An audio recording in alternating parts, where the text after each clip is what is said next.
This is Wake and Bake with Rev Kim. Before we get into anything else, I think it's important to first talk about consciousness itself.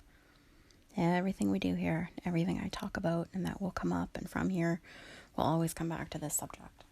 Consciousness is the awakening. Consciousness is everything. Consciousness is another word for God, the universe, life force energy, source energy, whatever you call it. The names don't matter. It's an experience. It can only be experienced, which is why it's so difficult to intellectualize and talk about unless you've had the experience to relate it to. And we've all had some experience with it.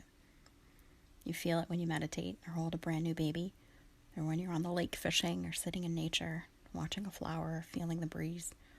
Those moments of stillness, those moments when your mind is silent and you're really present.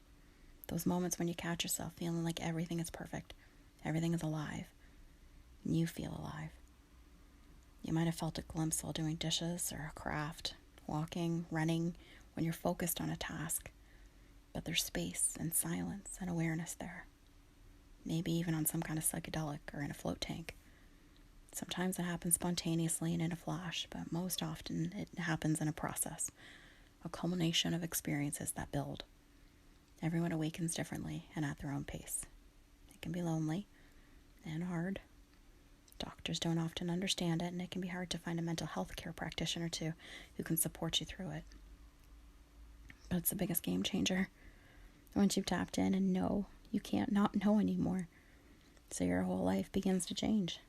Friends, family, relationships, jobs. Because your personality and programming begins to change. Your way of being and your vibration is shifting. You need new people and circumstances to support the new leg of your journey. And you'll want them to. It can be a really hard time that needs some support, but a really exciting time too. This is why we're here.